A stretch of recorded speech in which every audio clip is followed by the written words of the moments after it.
Assalamualaikum semuanya. Semoga kalian semua dalam keadaan sehat dan dilancarkan rezekinya. Amin ya robbal alamin. Pada suatu hari, Baginda Raja pergi berburu ke hutan. Ia sengaja tidak mengajak Abu Nawas turut serta, karena Baginda Raja beranggapan Abu Nawas hanya sebagai pembawa sial. Namun perburuannya kali ini tidak membuahkan hasil. Pasalnya, hewan-hewan rusa yang biasanya berseliweran tak ada satupun yang nampak. Kemudian pada keesokan harinya, Abu Nawas menemui Baginda Raja. "Paduka yang mulia, kemarin katanya Paduka habis pergi berburu. Kenapa Paduka tak mengajak saya?" tanya Abu Nawas. "Karena kamu pembawa sial, Abu Nawas. Setiap kali aku membidik hewan buruan, ia selalu saja bisa lolos. Itu disebabkan karena kehadiranmu," ujar Baginda Raja. "Oh ya, lalu bagaimana hasil perburuan kemarin?" tanya Abu Nawas kembali. "Sayang Abu Nawas, kemarin tidak ada satupun hewan rusa yang nampak. Kalau ada, pasti sudah saya lumpuhkan dengan panahku ini," jawab Baginda Raja. "Kalau begitu, berarti Paduka keliru menilai saya. Saya bukanlah pembawa sial. Kehadiran saya justru membawa keberuntungan," balas Abu Nawas. "Kenapa bisa begitu?" tanya Baginda Raja heran. "Terbukti, ketika saya tidak diajak, hewan rusa tak mau menunjukkan dirinya. Sedangkan waktu saya diajak, hewan buruan terlihat berseliweran," terang Abu Nawas. "Tapi kan gara-gara kehadiranmu, anak panahku selalu meleset," protes Baginda Raja. "Itu juga merupakan suatu keberuntungan Paduka," timbal Abu Nawas. "Keberuntungan? Keberuntungan apanya?" tanya Baginda Raja sewot. "Keberuntungan bagi binatang rusa Paduka. Berkat kehadiran saya, mereka bisa selamat. Itulah sebabnya mereka mau menampakkan dirinya ketika saya ikut berburu dengan Paduka. Karena mereka tahu dengan kehadiran saya, mereka pasti bisa selamat," tutur Abu Nawas. Spontan, Baginda Raja tertawa terpingkal-pingkal. Kisah selanjutnya. Dikisahkan Abu Nawas diajak Tuan Hamid untuk berjalan-jalan keliling desa. Di tengah perjalanan, Abu Nawas menemukan sebuah batu yang terlihat sangat mengkilap. Setelah diamat-amati, ternyata itu hanya batu biasa. Disinilah terbesit niatan Abu Nawas untuk mengerjai Tuan Hamid. Ia pun menyimpan batu tersebut dan memasukkannya ke dalam kantong. Melihat hal itu, Tuan Hamid berkata, "Hei Abu Nawas, bukankah itu hanya batu biasa? Kenapa kau menyimpannya?" Dengan entengnya Abu Nawas menjawab, "Itu kan menurutmu, tapi tidak denganku. Bagiku ini adalah batu istimewa. Andaikan ditukar dengan ribuan dinar, aku tidak akan memberikannya," kata Abu Nawas. "Bagaimana kalau 100.000 dinar?" tanya Tuan Hamid. "Jangankan 100.000 dinar, 500.000 dinar pun tak akan aku berikan," jawab Abu Nawas. "Kau serius Abu Nawas?" tanya Tuan Hamid keheranan. "Tentu saja aku serius," balas Abu Nawas. "Sayang sekali, aku tak punya uang sebanyak itu. Aku hanya punya uang 5 dinar, ujar Tuan Hamid. Mendengar perkataan Tuan Hamid, Abu Nawas segera mengajaknya untuk duduk sebentar. "Tadi kau bilang kau punya uang 5 dinar. Kalau itu beda cerita. Sekarang kita bicara tentang uang yang nyata. Sini, berikan uang 5 dinarmu dan aku akan memberikan batunya," kata Abu Nawas. "Dasar kau Abu Nawas." Kisah selanjutnya adalah karomah waliullah yang bernama Imam Siri As-Sakoti. Biasanya seseorang bertaubat atau beristighfar karena perbuatan maksiat. Namun Imam Siri justru bertaubat kepada Allah karena ucapan Alhamdulillah. Tidak tanggung-tanggung, beliau membaca istighfar selama 30 tahun. Imam Siri adalah seorang ulama besar dengan keluasan ilmu yang mumpuni. Beliau menguasai ilmu hadis, fikih, ilmu sejarah, tasawuf, dan ilmu kalam serta filsafat. Beliau suka menghabiskan waktunya untuk beribadah kepada Allah. Imam Junaid al-Baghdadi pernah berkata, "Aku tidak melihat seseorang yang lebih hebat ibadahnya daripada Imam Siri As-Sakoti. Selama 98 tahun, beliau tidak pernah berbaring, kecuali pada saat sakit menjelang wafatnya. Beliau senantiasa beribadah kepada Allah, baik siang ataupun malam hari. Beliau sampai tidur dalam keadaan duduk, sehingga wudunya tidak batal." Karena inilah Imam Siri mendapat julukan dari masyarakat sebagai Al-Mukhlis, karena beliau tidak pernah keluar rumah kecuali hanya untuk beribadah. Suatu ketika Imam Siri mendengar kalau kompleks tempat tinggalnya kebakaran. Rumah-rumah dan toko-toko di sana hampir semuanya hangus terbakar. Lalu datanglah seseorang kepada Imam Siri. Ia membawa berita bahwa rumahnya selamat dari kebakaran tersebut. Imam Siri pun bersyukur dan mengucapkan Alhamdulillah.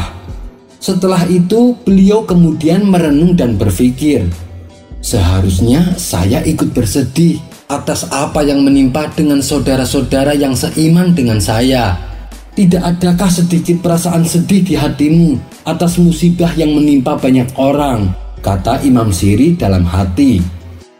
Di sini beliau teringat pesan Nabi, barang siapa melewatkan waktu paginya tanpa memperhatikan urusan kaum muslimin, niscaya bukanlah ia termasuk dari kaum muslimin. Beliau pun akhirnya merasa bersalah karena sempat senang di atas penderitaan orang lain.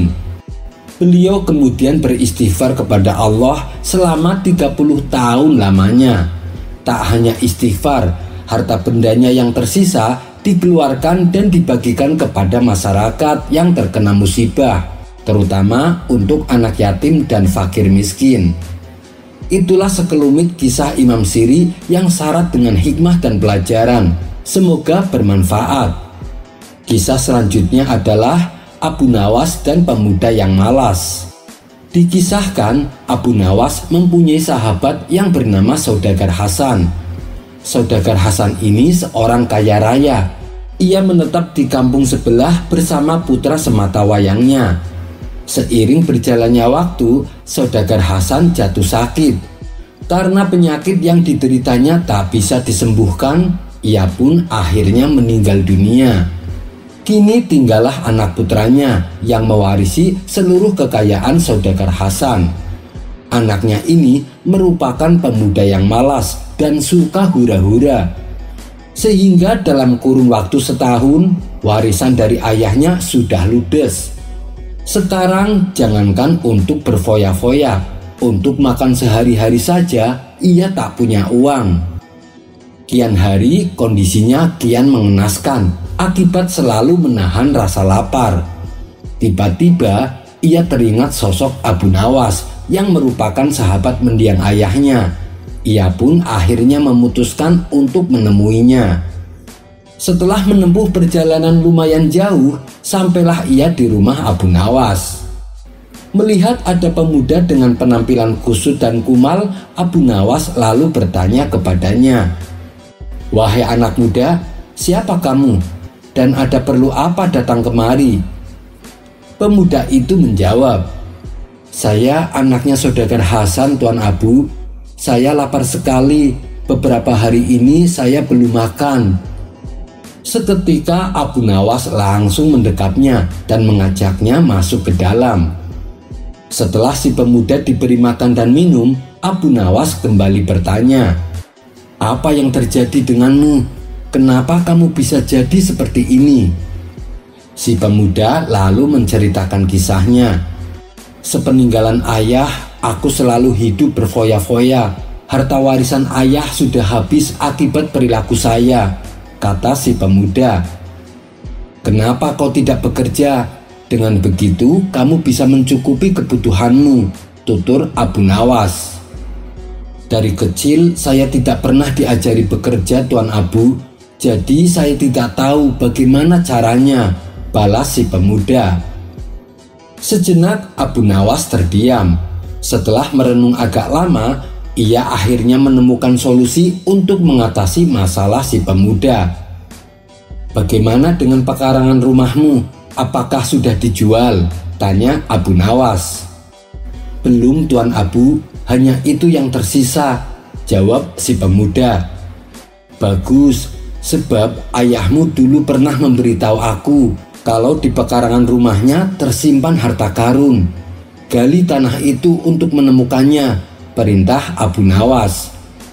"Benarkah, Tuan Abu? Baiklah, saya akan melakukannya," balas si pemuda yang kini terlihat mulai ceria.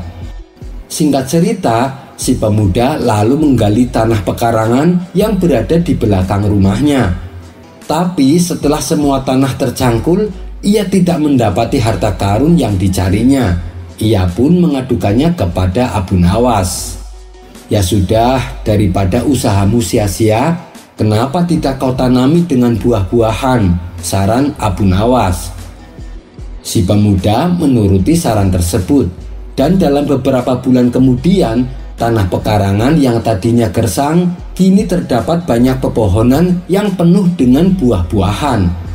"Jualah buah-buahan itu ke pasar supaya kau mendapatkan uang," perintah Abu Nawas. Akhirnya berkat saran dari Abu Nawas, si pemuda kini kembali kaya karena menjadi juragan buah. Abu Nawas juga menasehati si pemuda agar perilakunya yang suka berfoya-foya harus dijauhi. Kisah selanjutnya adalah cara Abu Nawas agar bisa istirahat dengan tenang. Di suatu pagi yang cerah, Abu Nawas bersama keledainya berangkat ke hutan mencari kayu bakar. Kemudian kayu yang ia dapatkan langsung dibawa ke pasar untuk dijualnya. Setelah kayunya terjual habis, ia pun memutuskan pulang ke rumah.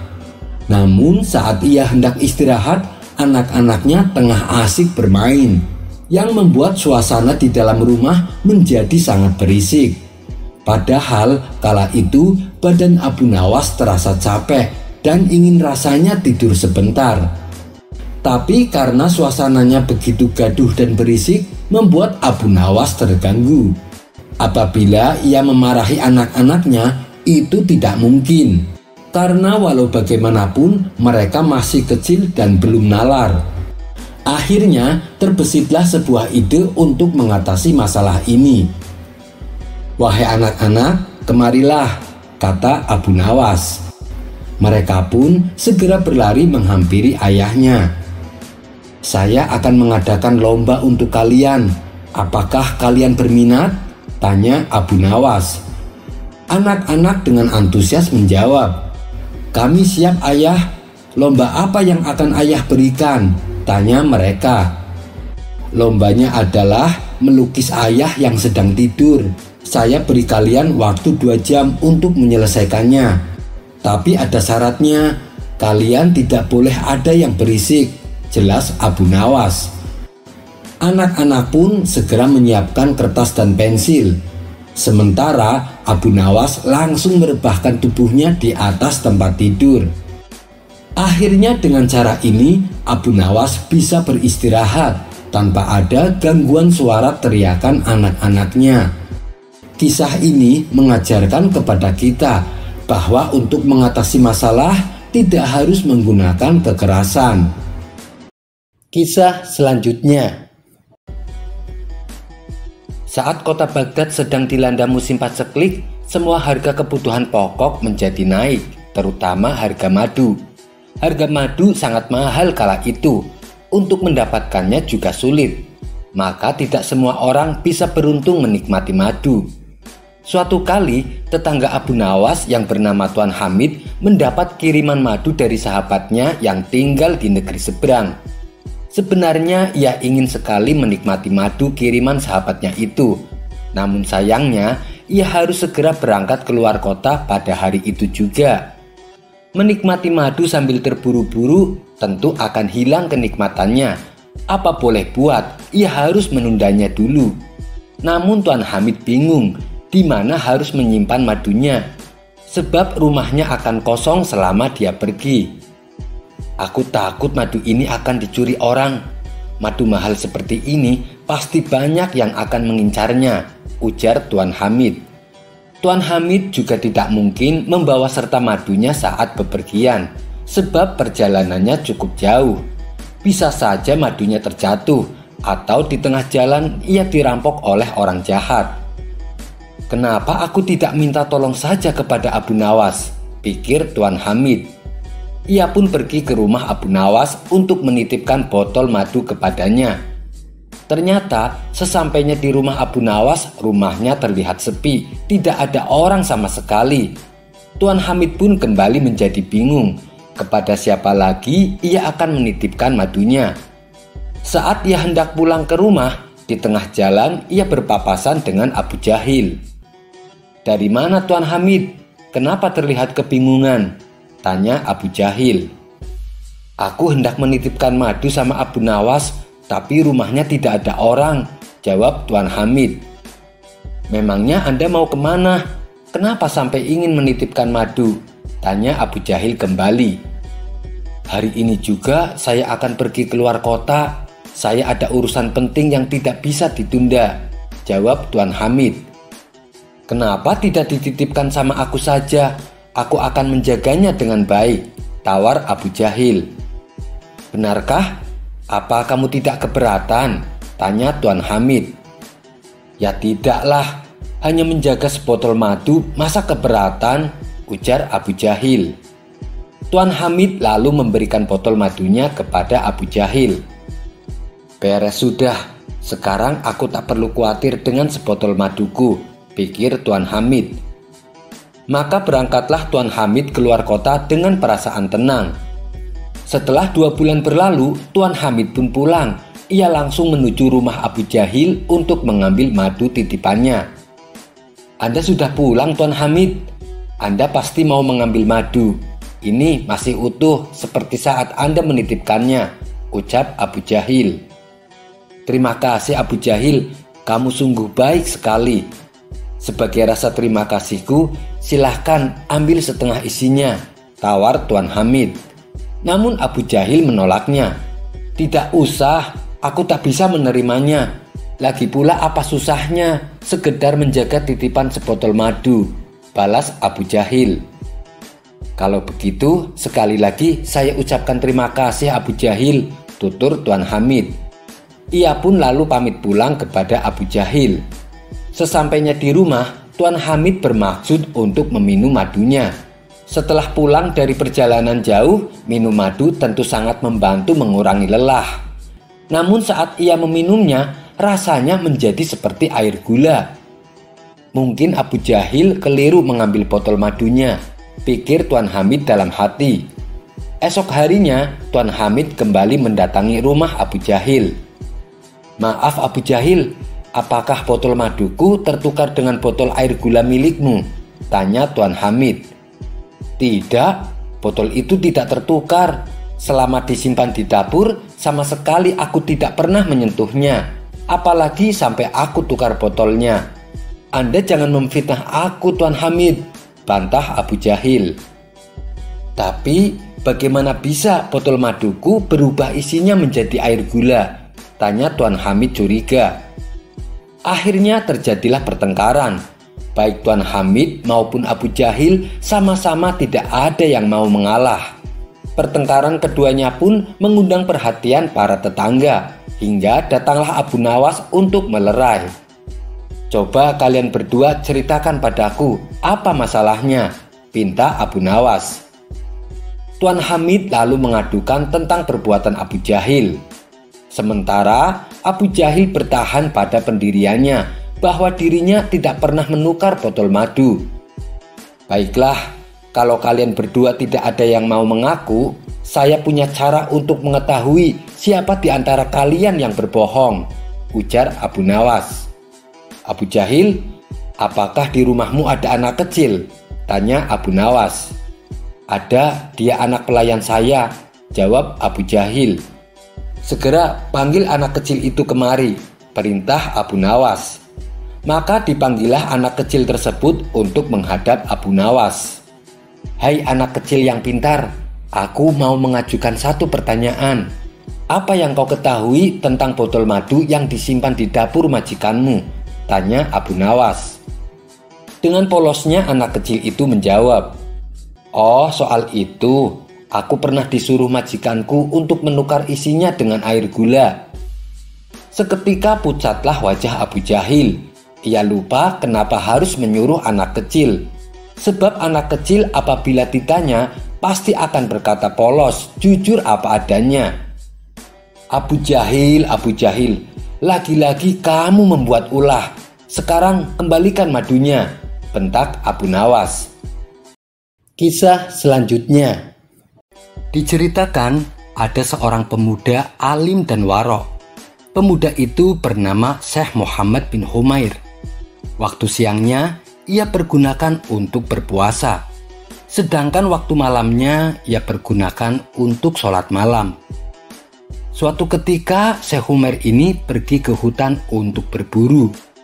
Di tengah aktivitasnya yang melelahkan, ia pun memutuskan untuk beristirahat sejenak.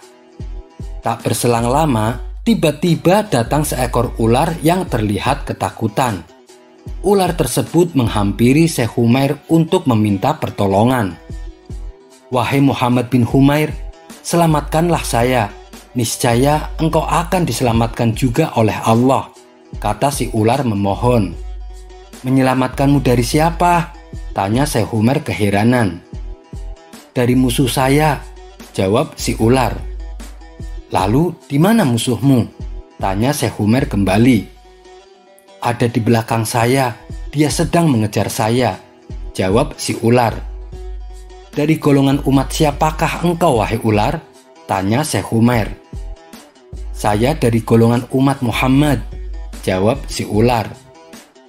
Karena merasa iba, Syekh Humair lalu membuka sorbannya.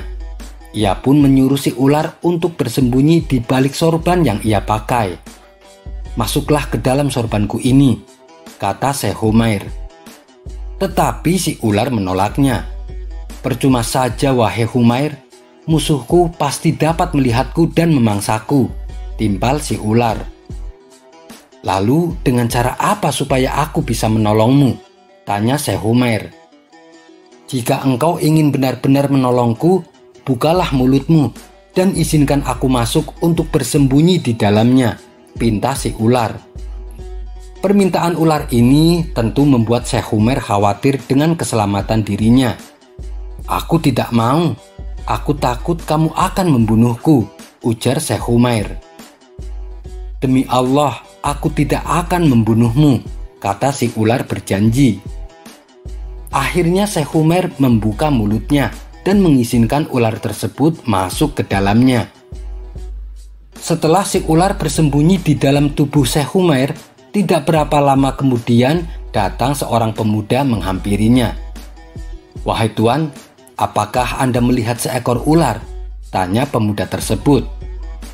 Oh, rupanya pemuda ini yang membuat si ular ketakutan, kata Syekh Humair dalam hati. Tapi karena ia sudah berjanji untuk melindungi si ular, Syekh Humair terpaksa berkata bohong. Tidak, saya tidak melihatnya. Jawaban tersebut ternyata tidak membuat si pemuda puas. Ia tetap berdiri di hadapan Syekh Humair sambil mengamati di sekelilingnya. Setelah dirasa tidak menemukan ular yang dicarinya, si pemuda lantas meninggalkan tempat tersebut. Seiring kepergian si pemuda, Syekh Humair segera beristighfar 100 kali atas perkataan bohongnya. Lalu ia berkata kepada si ular yang berada di dalam tubuhnya, Wahai ular, musuhmu sudah pergi. Engkau sudah aman sekarang. Keluarlah dari tubuhku, kata Syekh Humair. Tapi di luar dugaan, ternyata si ular menolaknya. Ia bahkan mengancam Syekh Humair.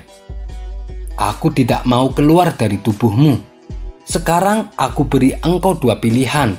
Hatimu akan kurusak atau hatimu akan kulubangi, ancam si ular. Maha suci Allah, Di manakah janjimu, wahai ular? Kemanakah sumpahmu, sehingga engkau begitu cepat melupakannya? Ujar Syekh Umair. Yang aku tahu, aku tidak akan pernah melupakan permusuhan antara aku dan nenek moyangmu, yaitu Nabi Adam. Lalu bagaimana mungkin aku akan menolong keturunannya? Kata si ular mengejek. Jadi engkau akan membunuhku? Tanya Syekh Umair. Ya, aku akan membunuhmu, balas si ular. Kalau begitu, aku ada permintaan terakhir sebelum engkau membunuhku. Izinkan aku berjalan sampai ke lereng pegunungan. Setelah sampai di tempat itu, silahkan engkau membunuhku, pinta Syekh Umair. Baiklah, aku turuti permintaanmu, ucap si ular. Syekh Umair pun lalu berjalan menuju ke lereng gunung. Sesampainya di sana, ia lalu memanjatkan doa memohon pertolongan kepada Allah. Tidak berapa lama, datang seorang lelaki misterius. Wajahnya bercahaya dan baunya sangat harum. Lelaki tersebut menghampiri Syekh Umair dan berkata, "Apa yang membuat raut wajahmu terlihat gelisah, wahai Umair?" Syekh Umair menjawab, "Musuhku telah menzolimiku." Lelaki tersebut bertanya kembali, "Lalu di manakah musuhmu?" Syekh Umair menjawab, "Dia ada di dalam perutku." Lelaki misterius itu lalu menyuruh Syekh Umair untuk membuka mulutnya. Setelah mulutnya terbuka, lelaki tersebut segera memasukkan sesuatu seperti biji buah zaitun yang berwarna hijau. "Kunyah dan telanlah," perintah lelaki misterius. Syekh Umair menuruti perintahnya. Ia mengunyah dan menelannya, sehingga perutnya merasakan perih dan mual. Tiba-tiba, ular yang berada di dalam perutnya keluar melalui mulutnya dalam keadaan terpotong-potong. Lalu Syekh Umair bertanya kepada lelaki di hadapannya, "Siapakah Anda sebenarnya?" Lelaki misterius itu balik bertanya, "Apakah engkau benar-benar tidak tahu siapa aku?" Syekh Umair menjawab, "Sungguh saya tidak tahu." Lelaki tersebut lalu berkata, "Wahai Muhammad bin Umair, ketahuilah, tatkala engkau berdoa kepada Allah dan memohon pertolongan, semua para malaikat di langit menghadap kepada Allah agar diizinkan untuk menolongmu. Dan saya adalah malaikat yang paling terkenal di langit keempat yang ditunjuk oleh Allah. Allah lalu memerintahkan saya untuk pergi ke surga dan mengambil daun hijau untuk menolongmu." Kemudian lelaki misterius tersebut melanjutkan tuturnya mengenai iblis. Jika iblis membuat kebaikan, dia tetap menjadi pembuat yang keburukan. Bahkan jika perbuatannya hilang darinya, dia tetap tidak ditempatkan di sisi Allah yang Maha Kuasa. Syekh Umair akhirnya mengerti bahwa ular yang ia tolong sejatinya adalah iblis yang menyamar, sedangkan pemuda yang mengejar ular tersebut adalah malaikat. Kisah ini terdapat dalam kitab Irsyadul Ibad yang diceritakan oleh Imam Zainuddin bin Abdul Aziz Al-Malibari. Wallahu a'lam bishawab. Sekian dulu perjumpaan kita kali ini. Sampai bertemu lagi di kisah selanjutnya. Terima kasih yang sudah subscribe dan setia menonton channel ini. Wassalamualaikum warahmatullahi wabarakatuh.